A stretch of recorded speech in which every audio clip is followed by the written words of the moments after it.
महात्मा गांधी जी के दिखाए हुए रास्ते पे चलने की एक नई शुरुआत करने जा रहे हैं। आज दांडी में वो धरती जहां से बापू ने नमक सत्याग्रह की शुरुआत करी थी और अहंकारी अंग्रेजी हुकूमत को आम आदमी की क्या ताकत होती है वो एहसास कराया था। आज उसी दांडी की धरती पे हाथ में माटी लेकर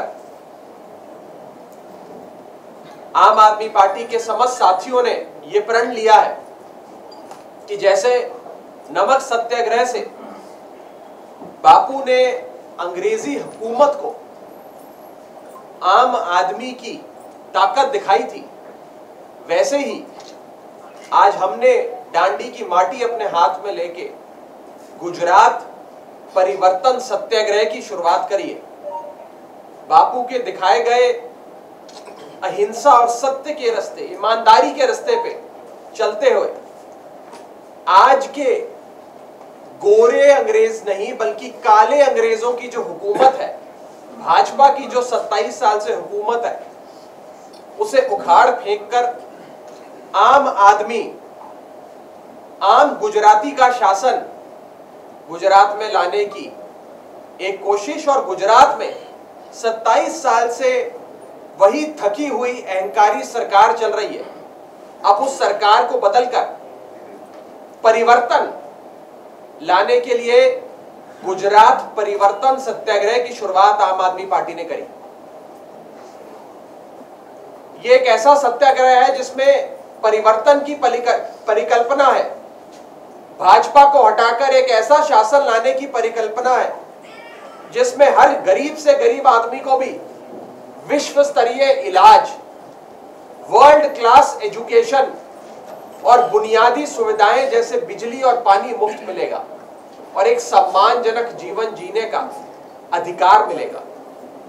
और बापू के सपनों का भारत जो 75 सालों से नहीं बन पाया क्योंकि भारत की राजनीति को दीमक लग गई, उस दीमक से भारत की राजनीति, गुजरात की राजनीति का मुक्ति दिलाकर एक वैकल्पिक राजनीति, एक साफ ईमानदार लोकहित की राजनीति स्थापित करने की कोशिश है। आज की प्रेस कॉन्फ्रेंस का दूसरा महत्वपूर्ण पॉइंट, आईबी यानी कि भारत सरकार की एक बहुत बड़ी एजेंसी जो हर चुनाव से पहले सर्वे करती है, हर चुनाव से पहले सरकार में बैठे अपने बड़े अधिकारियों को, आकाओं को यह बताती है कि चुनाव के नतीजे क्या होने जा रहे हैं, किस पार्टी की सरकार बनने जा रही है, कौन सी सीट पे कौन सी पार्टी का पलड़ा भारी है। आज उस आईबी की एक रिपोर्ट सूत्रों के हवालों से सार्वजनिक हुई है जिससे यह पता लग रहा है कि आने वाले 2022 के चुनावों में एक छोटे से मार्जिन से, अंग्रेजी में जिसे कहते हैं वेफर थिन मेजॉरिटी से, आम आदमी पार्टी की सरकार बनने जा रही है। इसके दो बड़े बिंदु हैं। पहला बिंदु कि आम आदमी पार्टी के कार्यकर्ताओं को, समर्थकों को, साथियों को और मेहनत करनी पड़ेगी कि ये छोटी सी बहुमत, छोटा सा मेजॉरिटी का आंकड़ा एक बड़ी बहुमत, एक बड़े आंकड़े में बदले। और दूसरा बिंदु, इस आईबी की रिपोर्ट के बाद ये चुनाव आम आदमी पार्टी बनाम बीजेपी कांग्रेस का गठबंधन हो गया है। बीजेपी कांग्रेस मिल गए हैं। बीजेपी कांग्रेस के बड़े बड़े नेता रात बेरात मीटिंग्स कर रहे हैं, सीट वाइज सेटिंग कर रहे हैं और बीजेपी की सारी कोशिश यह है कि गैर भाजपा वोट आम आदमी पार्टी को ना जाए, गैर भाजपा वोट कांग्रेस और आम आदमी पार्टी में बट जाए। इसीलिए कांग्रेस को मजबूत करो। भाजपा ने गुजरात में कांग्रेस मजबूत करो अभियान की शुरुआत कर दी है, क्योंकि कांग्रेस को संजीवनी बूटी देने का काम भाजपा इसलिए कर रही है कि जैसे जैसे कांग्रेस मजबूत होगी वैसे वैसे गैर भाजपा वोट बटेगा। इसीलिए मैं आप सबको आज इस प्रेस कॉन्फ्रेंस के माध्यम से 6.5 करोड़ गुजरातियों को यह कहना चाहता हूं कि आने वाले 2022 के गुजरात विधानसभा चुनावों में कांग्रेस की 10 सीटें भी नहीं आ रही, कांग्रेस की 10 सीटें भी नहीं आ रही हैं। कांग्रेस को वोट देना मतलब अपना वोट बर्बाद करने जैसा है। कांग्रेस को वोट देकर अपना वोट मत खराब करना। 10 सीटें भी कांग्रेस की नहीं आ रही हैं। सारे लोग मिलकर एक छोटी बहुमत के लिए नहीं बल्कि एक बड़ी बहुमत की सरकार, मजबूत सरकार के लिए झाड़ू का बटन दबाकर आम आदमी पार्टी को वोट देना।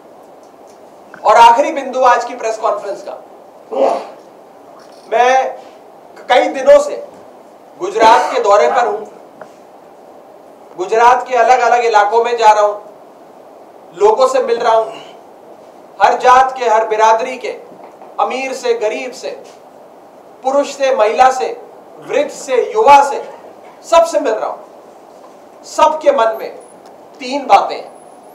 पहली बात, परिवर्तन चाहिए। दूसरी बात, परिवर्तन चाहिए। और तीसरी बात, परिवर्तन चाहिए। सब लोग 27 साल से वही पुरानी कमीज जो पहनकर घूम रहे हैं, आज उस कमीज को बदलकर एक नए अरविंद केजरीवाल मॉडल को अपनाना चाहते हैं। उस मॉडल को, जिस मॉडल को दिल्ली वालों ने 15 साल की कांग्रेस की सरकार हटाकर गले लगाया, उस मॉडल को जिसको पंजाब के लोगों ने 50 साल की कांग्रेस अकाली दल की सरकारों को हटाकर गले लगाया, आज गुजरात के लोग भी अरविंद केजरीवाल मॉडल को गले लगाना चाहते हैं। और गुजरात के लोग ये कह रहे हैं, अरविंद केजरीवाल आवे छे, परिवर्तन लावे छे। गुजरात के लोग अब ये मान चुके हैं कि अरविंद केजरीवाल जी की गारंटी पे विश्वास करते हुए एक मौका इस बार आम आदमी पार्टी को देंगे और 27 साल बाद 2022 की दिवाली गुजरात में भारतीय जनता पार्टी की आखिरी दिवाली होगी। किसी भी साथी का कोई सवाल हो तो आप पूछ सकते हैं। साहब, आपने बताया कि आईबी ने ऐसा रिपोर्ट दिया है कि आम आदमी पार्टी सरकार बनाएगी, बहुमत से सरकार बनाएगी, ठीक है, लेकिन आपने अभी तक कोई अपना सीएम डिक्लेयर नहीं किया है, क्यों, क्या वजह रही? चुनावों से पहले सीएम के उम्मीदवार का नाम पार्टियां घोषित करती हैं। यह हर पार्टी की अपनी रणनीति का हिस्सा होता है कि मुख्यमंत्री पद के उम्मीदवार की अनाउंसमेंट, उसकी घोषणा करनी है कि नहीं करनी, अगर करनी है तो कब करनी है, और अगर करनी है कब करनी है, इन दोनों चीजों का फैसला हो जाए तो किसकी करनी है। बहुत जल्द इन सारे सवालों का फैसला आम आदमी पार्टी लेगी और आपसे साझा करेगी। आम आदमी पार्टी हमेशा लोगों से पूछ के फैसला लेती है। पंजाब में भी हमने पंजाब के लोगों से पूछ के फैसला लिया था। लेकिन दिलचस्प बात यह है कि आज चाहे आप सब पत्रकार बंधु हो या गुजरात के लोग हो, किसी को भी गुजरात के आज के मुख्यमंत्री से कुछ लेना देना नहीं है, ना उनके बारे में कोई पूछता है। और मुझे लगता है कि 6.5 करोड़ गुजरातियों में से 6 करोड़ गुजराती तो शायद उनका नाम भी नहीं जानते। लेकिन सबको दिलचस्पी है इस बात को जानने में कि आम आदमी पार्टी का सीएम उम्मीदवार कौन होगा। वो इसलिए है क्योंकि सब ये बात जान गए हैं कि आम आदमी पार्टी सरकार बनाने जा रही है और जो भी आम आदमी पार्टी का सीएम उम्मीदवार होगा वो गुजरात का अगला मुख्यमंत्री होगा। दारूबंदी को लेकर गुजरात में आपकी क्या रणनीति है? दारूबंदी हटेगी या रहेगी, इसके बारे में आपकी क्या राय है? आज गुजरात में नजायज शराब का, इलीगल शराब का बहुत बड़ा व्यापार चलता है। उस व्यापार को भाजपा के अपने लोग चलाते हैं। हम नजायज शराब के व्यापार को बंद करेंगे, शराबबंदी को और मजबूत करेंगे, और जो लोग भी इस गोरख धंधे में शामिल हैं उनके खिलाफ सख्त से सख्त कार्रवाई करेंगे। लेकिन दिल्ली में नहीं है और गुजरात में ही पाबंदी होनी चाहिए, ऐसा क्यों है? हर राज्य का, हर प्रदेश का अपना एक अलग कैरेक्टरिस्टिक होता है। No two states are comparable. नहीं, फिर भी क्यों ऐसा होता है? मतलब यहाँ पे वहाँ नहीं पीनी नो चाहिए, टू ऐसा? States are comparable. Chadha ji, आपने नहीं, आपका अभिप्राय क्या रहेगा? सरकार बनेगी तो आपका अभिप्राय क्या रहेगा? ऐसा नहीं हो सकता कि मैंने बोला ना, हम तो दारूबंदी को और मजबूत करेंगे, नहीं सर, लेकिन ताकि दारूबंदी से आज जो समझौता आज की सरकार जो कर रही है, आज जो गुजरात में भाजपा की सरकार अवैध शराब का व्यापार चला रही है, आप सबकी सरकार की, पुलिस की नाक के नीचे चला रही है, उस अवैध शराब के व्यापार को बंद करेंगे, दारूबंदी को और मजबूत करेंगे और कानून व्यवस्था को दुरुस्त करेंगे। सर, लेकिन अगर लाइसेंस मॉडल को गुजरात में लागू करने की बात कर रहे हैं, तो शराब का मॉडल क्यों? जैसा कि मैंने कहा, no two states are comparable. हर राज्य का अपना एक अलग। चड्डा जी, आलोचनात्मक राजनीति जो आपने बात की, आपने कंपेयर किया कांग्रेस को बी टीम कहकर भाजपा की। कहीं ना कहीं कांग्रेस ये कहती है कि आम आदमी पार्टी टीम भी है भाजपा की। मेरा प्रश्न आपसे ये है, ये जो आलोचना हम कर रहे हैं एक दूसरे, गुजरात सरकार पंजाब के खिलाफ बोल रही है। एक मिनट प्रश्न कर रहा हूँ भाई, पंजाब सरकार ही है। एक एक करके कर लेते हैं। मैं आऊंगा पंजाब सरकार में, मैं बोलना चाहूंगा अभी तो जवाब। आलोचनात्मक जो राजनीति आप कर रहे हैं, जो समीकरण मैं कह रहा हूँ, पंजाब में आपकी सरकार है, वहाँ के समीकरण अलग है, गुजरात के समीकरण अलग रहे। अरविंद केजरीवाल आम आदमी पार्टी दिल्ली की एक पार्टी, बाहरी पार्टी है। आपको लगता है कि आप गुजराती लोगों तक सक्षम रूप से पहुंच पाएंगे? देखिए, आज भारत की राजनीति में एक तरफ एक नया पॉलिटिकल स्टार्टअप है, एक नई राजनीतिक शक्ति है आम आदमी पार्टी, जो कट्टर देशभक्त है, कट्टर ईमानदार है और लोगों को एक मॉडल ऑफ गवर्नेंस देती है जिसमें मुफ्त बिजली, मुफ्त पानी, मुफ्त शिक्षा, बढ़िया वर्ल्ड क्लास इलाज मिलता है। दूसरी ओर ये पुरानी 100 साल, 150 साल, 70-80 साल पुरानी भ्रष्ट पार्टियां हैं, ये सारी एकजुट हो गई है कि इस नई पार्टी को नहीं आने देना, हम लोग आपस में मिल बांट के खाते रहेंगे। और जहां तक कांग्रेस की बात है, अगर कांग्रेस में दम होता, अगर कांग्रेस में शक्ति होती, तो क्या कांग्रेस 27 साल में एक बार भी भाजपा को ना हरा पाती? एक बार भी? जो कांग्रेस पार्टी 27 साल भाजपा को नहीं हरा सकी, वो कमजोर, थकी हुई, बूढ़ी कांग्रेस पार्टी आज क्या हराएगी। इसीलिए मैं दावे के साथ कह रहा हूं, आईबी के आंकड़ों के हिसाब से कह रहा हूं, आप लोग भी जब अपना सर्वे करेंगे आपको भी आंकड़े दिखेंगे कि कांग्रेस पार्टी की 10 सीटों से भी ज्यादा सीटें गुजरात में नहीं आ रही हैं। इसीलिए जो लोग परिवर्तन चाहते हैं, वो सारे लोग, चाहे पहले कांग्रेस को वोट देते हो, या पहले भाजपा को वोट देते हो, या पहले किसी और पार्टी को वोट देते हो, वो सारे लोग एकजुट होकर केजरीवाल मॉडल ऑफ गवर्नेंस के नाम पर आम आदमी पार्टी को वोट दो। कांग्रेस की आलोचना हो रही है, आम आदमी पार्टी के सारे नेता कांग्रेस की आलोचना कर रहे हैं, लेकिन देख रहे हैं कि ज्यादातर नेता कांग्रेस से एक्सपोर्ट करके आप लोग लाए हैं, तो कट्टर ईमानदारी की आप बात अपने में आते हैं और भाजपा को आप वॉशिंग मशीन गिनाते, तो क्या कांग्रेस वाले आप में आके वॉशिंग मशीन से धुल जाते? इसके बारे में दो चीजें। एक, आपने बहुत इंपॉर्टेंट बात कही, वो शायद आपको भी अनुभव नहीं हुआ, आपके मुंह से क्या निकल रहा कि कांग्रेस वाले हमारी आलोचना करते हैं। नहीं, आप वाले कांग्रेस की आलोचना पे भी आ रहा। आज गुजरात में बीजेपी के लोग सिर्फ अरविंद केजरीवाल और आम आदमी पार्टी को गाली देते हैं, उसका आलोचना करते हैं। आज गुजरात में कांग्रेस के लोग भी सिर्फ आम आदमी पार्टी और अरविंद केजरीवाल जी की आलोचना करते हैं। ये कांग्रेस और बीजेपी के लोग एक दूसरे की आलोचना नहीं करते, अब एक हो गए। इनका एक ही कॉमन एनिमी है, कॉमन दुश्मन है, वो है अरविंद केजरीवाल, आम आदमी पार्टी। उसको रोको, इसीलिए अब ये सारे लोग सिर्फ हमको गाली देते हैं, नंबर 1। नंबर 2, आज इस सत्य और असत्य के बीच जो युद्ध चल रहा है, जो लड़ाई चल रही है, जो परिवर्तन की लड़ाई है, इसमें बहुत लोगों को साथ आना होगा। बहुत अच्छे गुजरात का हित सोचने वाले ईमानदार लोग और पार्टियों में भी हैं, वो आज पत्रकारिता में भी है, वो और किसी व्यवसाय में भी है। उन सबको एकजुट होना पड़ेगा, उन सबको साथ आना होगा और गुजरात परिवर्तन सत्याग्रह में हिस्सा लेकर एक बार सरकार बदलनी होगी, ताकि एक प्रो पीपल गवर्नमेंट, एक नए मॉडल का शासन पंजाब गुजरात में आए। मेरा एक सवाल ये है, आक्षेप किया था थोड़े दिनों पहले, ड्रग्स पकड़ा जाता है गुजरात में, उसकी कहीं न कहीं सीधी तार सीधी लिंक पंजाब से जुड़ी हुई है। पंजाब की जेल से पूरा गोरख धंधा चल, पंजाब सरकार को ये राइटिंग में दिया गया, लेकिन उसकी ओर से कोई सहयोग नहीं किया जा रहा है, क्या कहेंगे इस पर? मैं आपको अधिकृत तौर पे बता देता हूं, पंजाब में आज के समय, और शायद पंजाब का ही नहीं, देश का नशे के मामले में, ड्रग्स के मामले में, ओपियम हो, हेरोइन हो, अन्य प्रकार के नशीले ड्रग्स हो, उन सब का भारत देश का एंट्री पॉइंट गुजरात बन गया है। गुजरात के पोर्ट से आज भारत देश में ड्रग्स की एंट्री होने लगी है।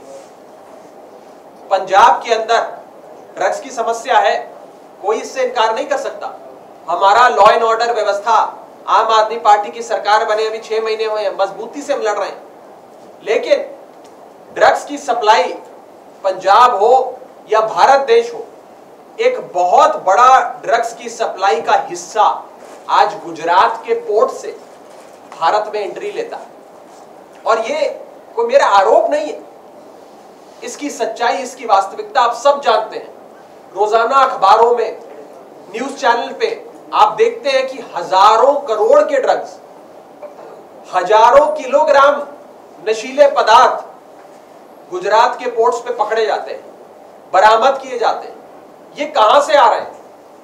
कौन लोग इसको आने ले जाने को फैसिलिटेट करते हैं? सर पकड़े, और एक चीज, वो बात तो ठीक है, एक और चीज, सर पकड़े जाते तो अच्छी बात है कि बुरी बात है, वो बताइए। मैं आपको बता रहा हूं, जितना पकड़ा जाता है, हर पैकेट या हर किलोग्राम पकड़े जाने पर आप सोचिए कितने पैकेट और कितने किलोग्राम ऐसे हैं जो छूट जाते हैं। For every packet that is seized at the Gujarat port, imagine how many packets get away. आज ये चिंता का विषय है, और ऐसी रिकवरीज देखी जा रही है जो आज तक देखी। मेरे सवाल से भटक के, पंजाब सरकार को लिखित में इसकी जानकारी दी गई थी कि आपकी जेल से ये पूरा कारोबार चलता है, पंजाब सरकार ने सपोर्ट नहीं किया है, ना ही उन लोगों के सामने कार्यवाही की है। जिस भी शख्स ने आपको ये सूचना दी है, गृह मंत्री का स्टेटमेंट है, किसी भी व्यक्ति, आप पहले बोलो फिर मैं बोलूंगा। हाँ बोलिए, गृह मंत्री का स्टेटमेंट है, आप मेरे को जवाब दें। हाँ बोलिए।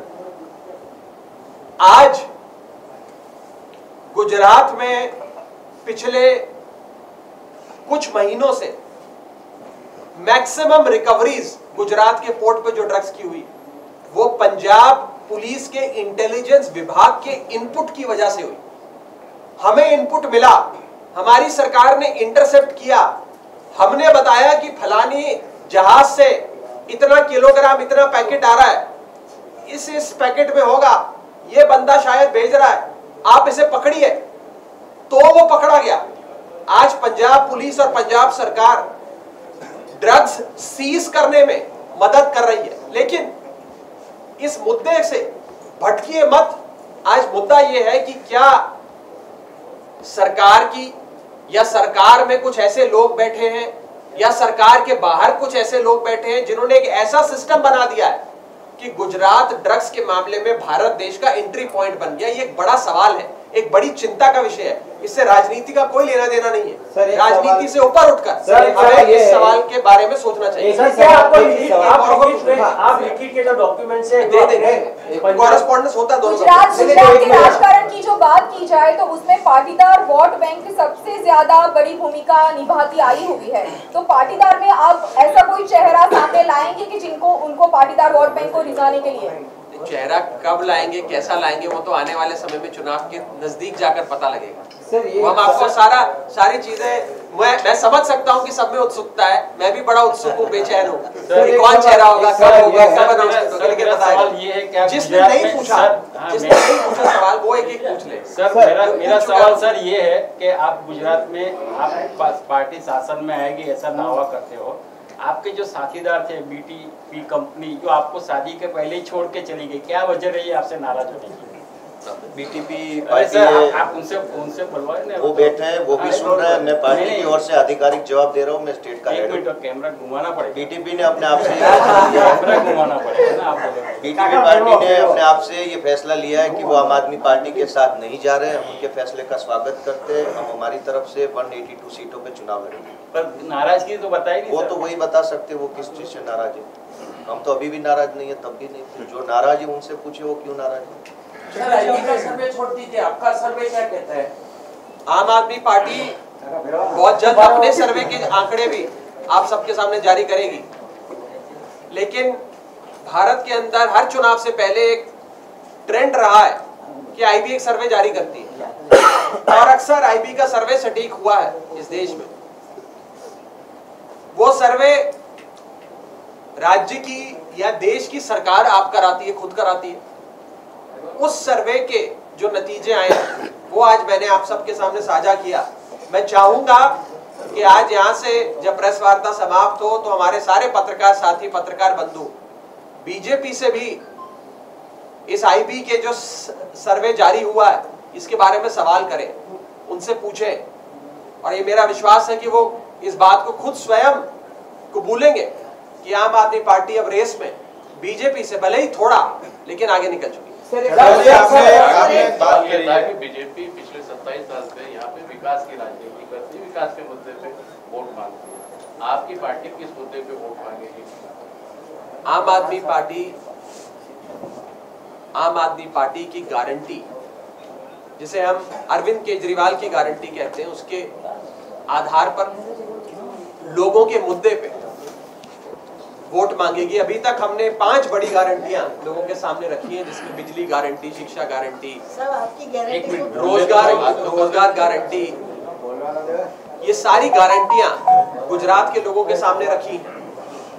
और ये अरविंद केजरीवाल की गारंटी और अन्य पार्टियों के, दूसरी पार्टियों के चुनावी वादों में सबसे बड़ा फर्क ये है कि अरविंद केजरीवाल की गारंटी पूरी की जाती है और दूसरी पार्टी के वादे सिर्फ वादे ही रह जाते हैं चुनावों में। जैसे जब पंजाब में, दिल्ली में तो हम कई बार जीत गए, जब पंजाब में हमने कहा अरविंद केजरीवाल की पहली गारंटी होगी कि हम मुफ्त बिजली देंगे, 300 यूनिट मुफ्त बिजली देंगे, तब लोगों ने कहना शुरू किया कि पंजाब पे तो 3-3.5 लाख करोड़ का कर्जा है, पंजाब तो वित्तीय स्थिति ही इतनी खराब है पंजाब की कि आप 300 यूनिट बिजली हर परिवार को मुफ्त दे ही नहीं सकते। अभी सरकार बने 3 महीने भी नहीं हुए थे, पंजाब में आम आदमी पार्टी की सरकार ने मुफ्त बिजली दे दी और आज 50 लाख से भी ज्यादा उपभोक्ताओं के 0 बिजली के बिल पंजाब में आए हैं। इसीलिए अरविंद केजरीवाल की गारंटी पे लोग विश्वास करते हैं, लोग जानते हैं कि अरविंद केजरीवाल जी जो कहते हैं वो करते हैं या वो करवाते हैं। सर उन्होंने, इसीलिए मैं आप सबको यह आश्वासन देता हूं कि अरविंद केजरीवाल जी की गारंटियों पर विश्वास करके गुजरात की जनता इस बार आम आदमी पार्टी को अवश्य विजयी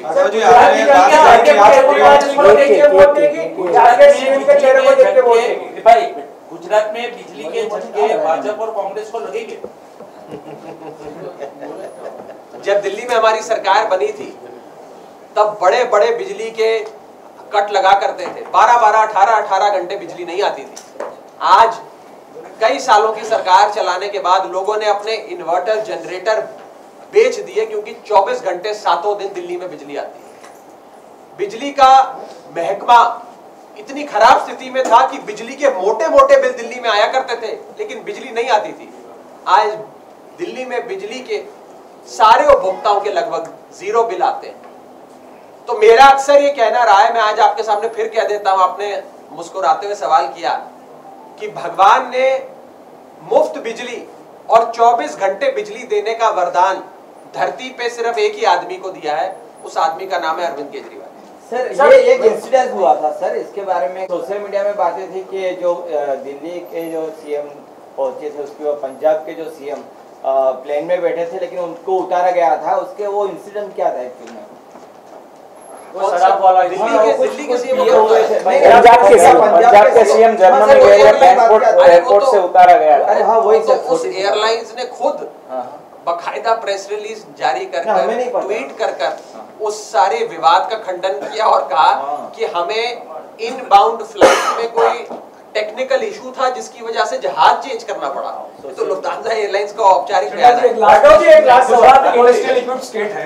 मेरा प्रश्न आपसे ये है, क्या मैक्रो और माइक्रो लेवल पे जो इकोनॉमिक्स है, आपको लगता है प्रधानमंत्री मोदी अभी यहाँ से गए, उन्होंने 3700 करोड़ 4000 करोड़ का पैकेज अनाउंस किया, आपको लगता है कि आम आदमी पार्टी लोगों तक पहुँच पाएगी?